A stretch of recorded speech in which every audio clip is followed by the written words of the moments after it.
Alright folks, I'm back once again for another episode of Video Game Reviews. This is episode number 77, and in this one we're going to be covering Super Mario Galaxy for the Nintendo Wii! Woohoo! I sound just like him, don't I? Well, anyway, here's how this game goes.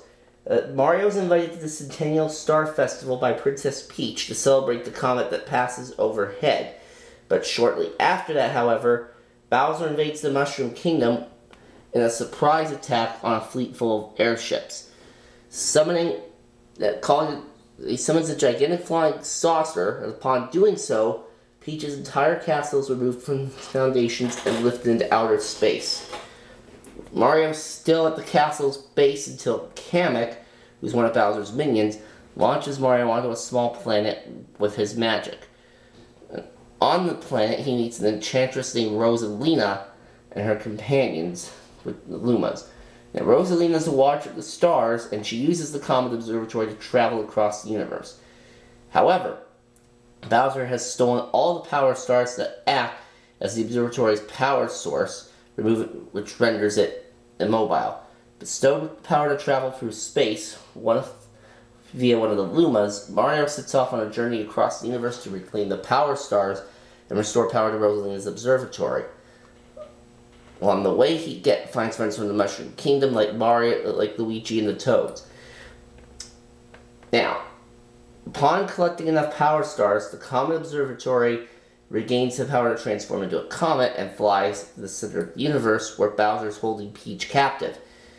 Upon confronting Bowser, Mario learns that his plans to rule the entire universe with Peach at his side, using a newly constructed sun of his own, via the power of the Grand Stars. And Mario was able to defeat Bowser and save Peach, but Bowser's sun collapses into itself, which becomes a supermassive black hole that begins consuming everything nearby. All of Rosalina's Lumas end up jumping into the black hole to destroy it, but sacrifice themselves in the process.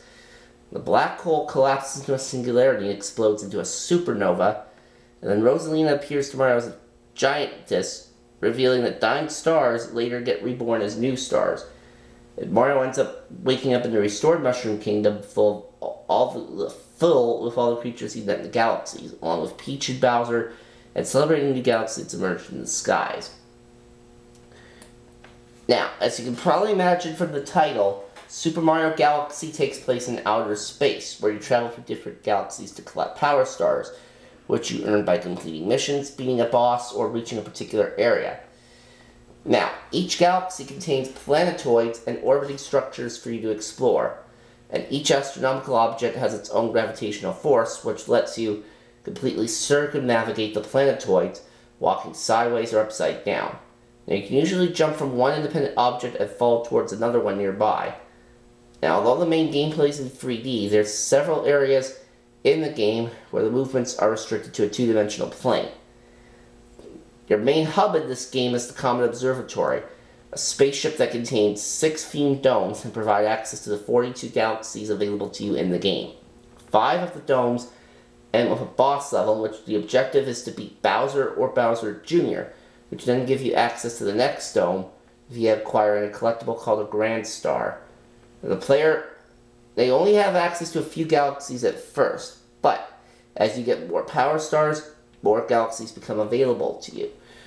The player is awarded fun fact, after you get all 120 stars as Mario, you can play through the whole game again as Luigi. And then once you get 120 power stars with both characters, you get one more challenge to complete, and once you finish it, it awards you with 2 commemorative pictures that can be sent to the Wii message board. Now, you control your character via the Wii Remote and the Nunchuck. Most of Mario's abilities in this game are taken directly from Super Mario 64, examples being the long jump, wall jumps, and a variety of somersaults. But there's a new feature in this one called the Star Pointer. It's a cursor that appears when the Wii Remote pointer is aimed directly at the screen. What this does is it picks up several torpedo-shaped objects called star bits, which are then shot to stun enemies, manipulate obstacles, or feed hungry Lumas. Secondly, the power the pointer can latch onto small blue objects called pole stars. Those can be used to pull Mario through space. If the player is encased in a floating bubble, the star pointer is used to maneuver the bubble. Now, early on in the game, you learn an ability called the spin technique, which has had many appearances in different forms throughout the Super Mario franchise.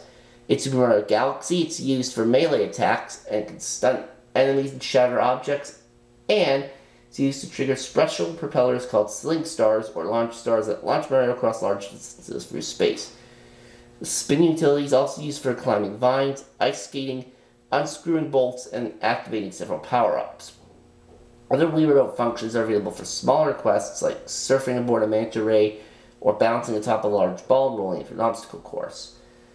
There are 9 power-ups that supply Mario with a special costume that grants him temporary abilities in this game. An example being special mushrooms that give you a bee, a boo, or a spring suit. The bee suit lets you temporarily hover through the air, climb special walls, and walk on clouds and flowers. The boo suit lets you float through the air and become transparent and move through certain obstacles.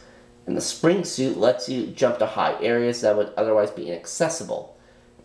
Now, the fire flower, of course, is in this game. It allows you to throw fireballs at your enemies, just as it has in the past. And the ice flower is new in this game, and it lets you create hexagonal tiles of ice to cover any liquid surface you walk on. And the rainbow star grants you invisibility and lets you destroy any enemies that you touch. It also lets you run faster. Now, your health meter in this game consists of a 3-piece health meter, which is depleted through contact with enemies and hazards. When swimming under the water, you have an air supply meter which quickly depletes your main health meter if it runs out. Now, your health and air supply can be restored by collecting coins or through touching bubbles of underwater. When the health meter becomes empty, you lose a life and you have to go back to a predetermined checkpoint. Now, the health meter can be expanded to 6 units through the life of a mushroom, with the maximum health going back to 3 units if the overall health falls to 3 units from enemy or hazard contact, or if you suffer an instant death. Now, instant deaths can happen by being swallowed by quicksand or dark matter, falling into bottomless pits, which consist of black holes, or leaving gravitational pull and falling into space. You can get extra lives by collecting 1-up mushrooms, 50 coins without losing a life, or 50 star bits. Now, there's also a cooperative 2-player option in this game called Co-Star Mode, where one person controls Mario while the other person uses just the Wii Remote to control a second star pointer on the screen to gather star bits and shoot them at enemies. The second player can also make you jump, or the height of your jump can be increased if the first and second player press the A button at the same time. The second player then is able to prevent some enemies from moving around by aiming the pointer star and holding the A button. So overall, this is a fairly good game. I would definitely recommend this game for us if you have the Nintendo Wii.